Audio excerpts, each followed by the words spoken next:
조반니라고 하는 14살 된 이탈리아 소년이 있습니다. 다운 증후군을 갖고 태어났거든요.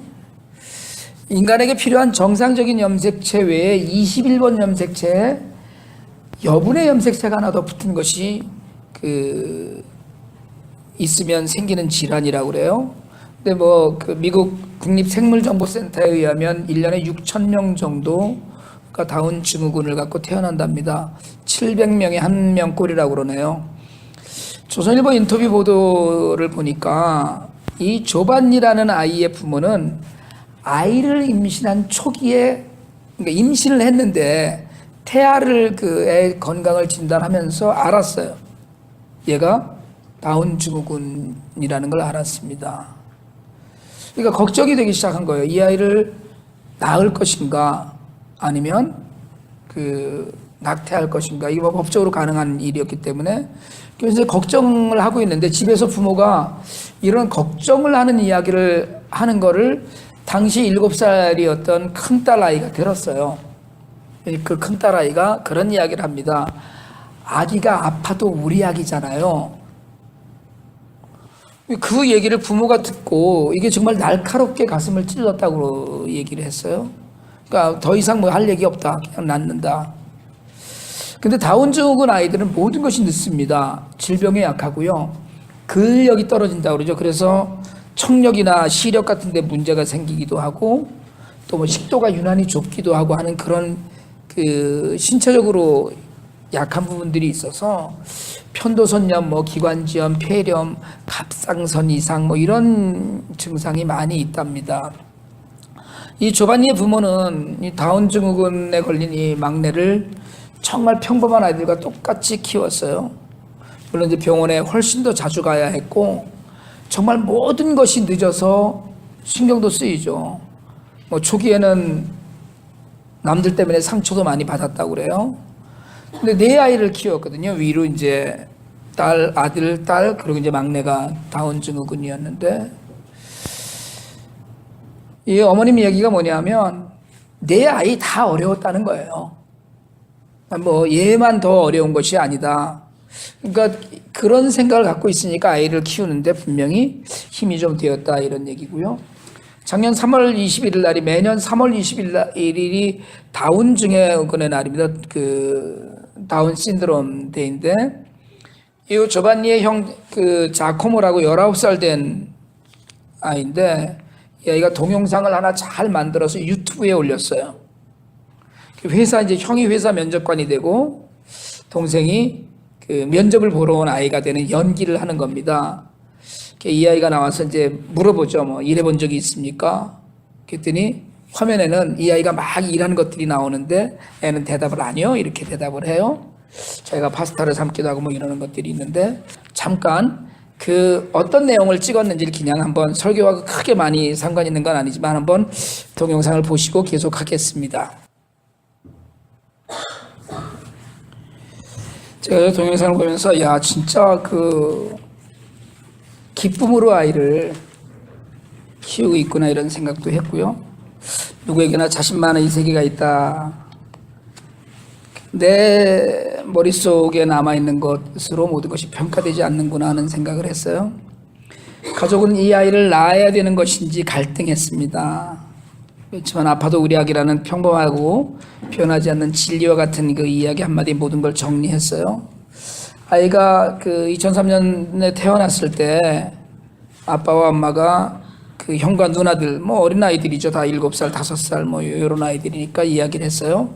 우리에게 정말 특별한 아이가 왔어.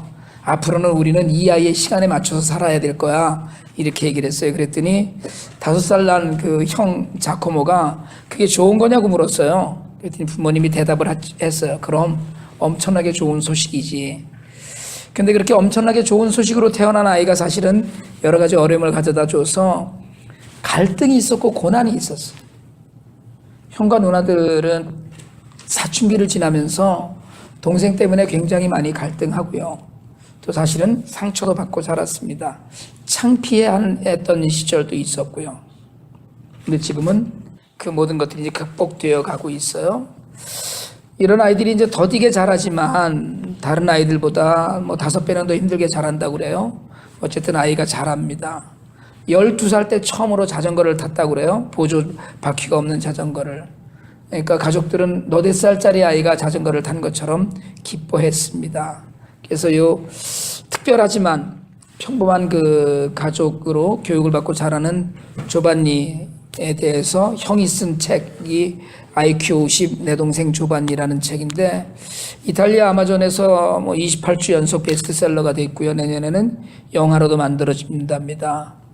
조반니 하나 때문에 사실은 다운 증후군의 자녀를 가진 가족들의 희망이 됐고요. 그 존재 자체가 그냥 기쁨과 축복이 되어서 온 가족이 가끔 인생은 너무 매력적이다 이런 생각을 갖게 됐답니다. 그러니까 이 아이의 장래에 관하여서 누구도 예측하지 못하지만 그 엄마는 그런 믿음을 갖고 있더라고요. 이 아이만의 꿈이 있을 거라고 생각을 하는 거예요. 그래서 어쩌면 아이를 임신했을 때 이 아이를 낳아도 되는 것인가에 대한 질문이 있었을 때 정말 그런 갈등을 넘기고 아이를 낳고 난 이후에 정말 이 가족이 자신들이 누리는 기쁨 그리고 많은 가족들에게 지금 미치고 있는 영향 이런 것들을 우리가 그 조반니 가족을 통하여서 봅니다. 예수님은 이 땅에 하나님의 방법으로 오셨거든요. 사실 사람으로서는 도저히 말이 안 되는 방법으로 받아들이기 어려운 방법으로 이 땅에 오셨습니다. 정신이 온전한 사람이라면 어떤 경우에도 이해가 하기 어려운 방법으로 오신 거죠. 교회 1년만 다니면 누구나 알게 되는 이야기입니다. 그리고 교회를 다니지 않고 예수를 믿지 않아도 많은 사람들이 믿든 안 믿든 상식처럼 아는 이야기가 동정녀 탄생이에요. 이 내용이 어려서부터 믿는 사람들에게는 사실은 좀 큰 숙제이기도 했었습니다. 이게 과학적으로 설명이 되질 않거든요. 그러니까 안 믿는 사람들이 늘 그런 얘기를 하죠. 야, 아무리 그래도 그렇지 처녀가 어떻게 애를 낳아?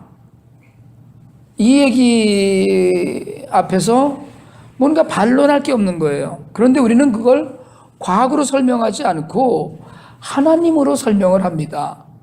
하나님이 하신 일이라는 거예요. 여러분 그냥 무조건 믿으라는 것이 아니고 하나님께서 하신 일을 인정하라는 거예요. 이게 하나님을 인정하면 믿음과 이해에 관계없이 그게 역사적인 사실이라는 걸 인정할 수 있게 된다는 거예요.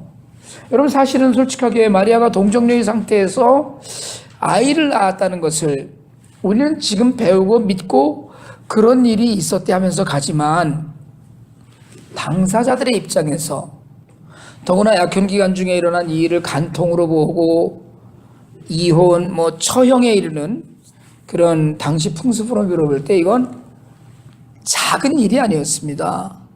큰 사건이었거든요. 우리는 그냥 성경에 써있고 매년 듣는 이야기니까 그렇지 거의 무감각하게 가지만 당사자가 당시 겪었던 일, 우리가 다운 증후군을 가진 아이들을 혹시 식당에서 보더라도 그런가 보다 하고 그냥 시끄럽네 하고 그냥 그렇게 하고서는 먹고 지나가지만 그 가족에게는 그것이 현실이라는 것처럼 요셉과 마리아에게 이건 굉장히 큰 문제고 그리고 사실은 사건이었어요.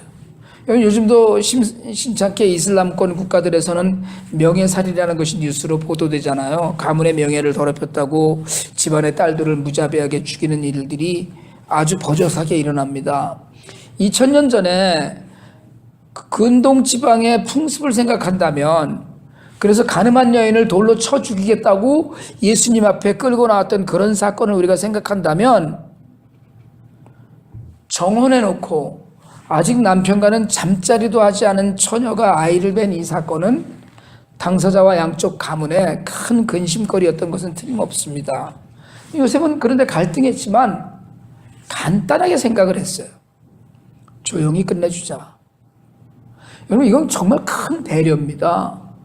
왜냐하면 가문끼리에서 정혼을 했는데 이걸 파혼하고 없던 일로 하자. 그러고 너는 네가 애를 낳든지 말든지 마음대로 해라. 나하고는 전혀 관계없으니까 이렇게 간다는 건 사실은 배려예요.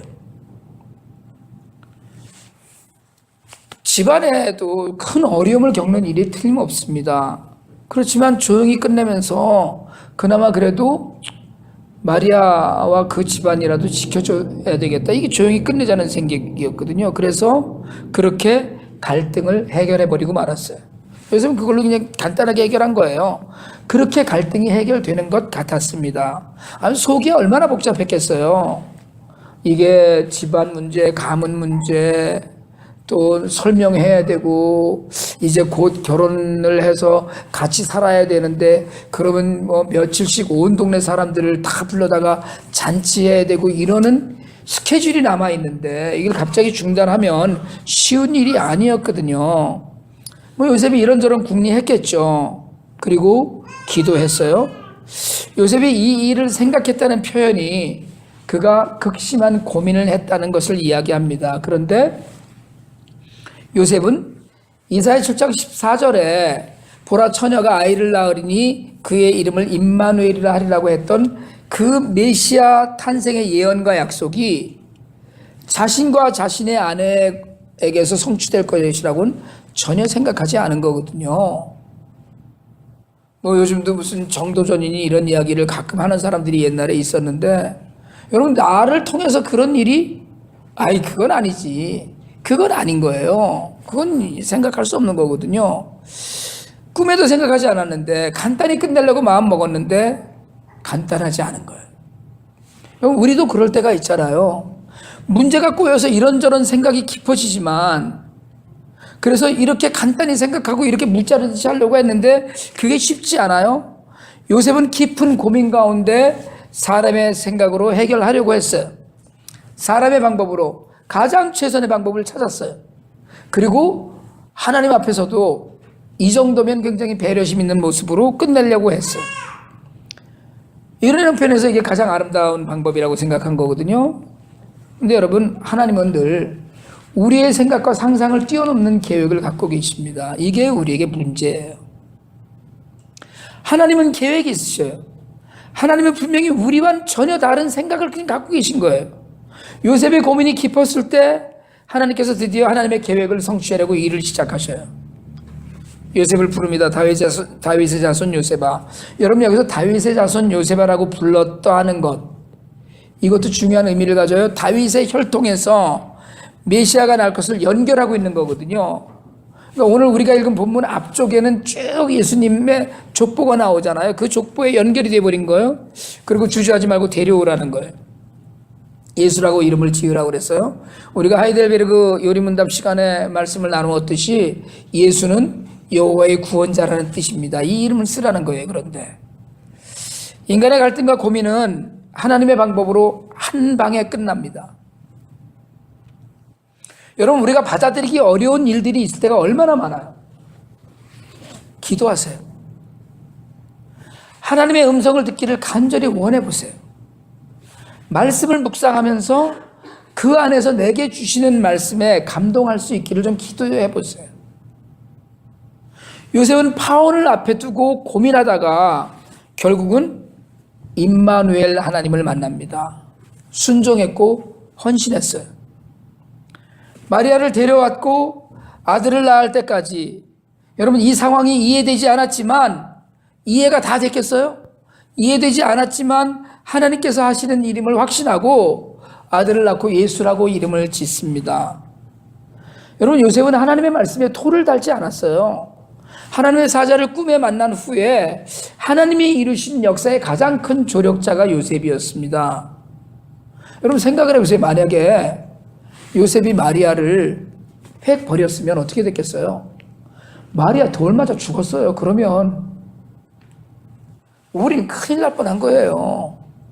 예수님이 못 태어나는 건데. 여러분, 우리의 모든 일들 가운데 기도하고 순종하시길 바랍니다. 그냥 고민하지 마세요.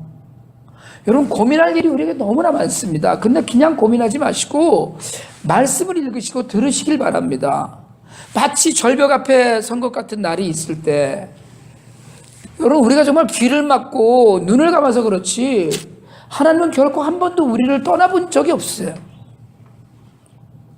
근데 우리가 귀를 막고 우리가 눈을 감아서 하나님이 마치 멀리 있고 나를 버리신 것 같다 이런 이야기 하지만, 모든 문제의 답은 하나님께 있습니다.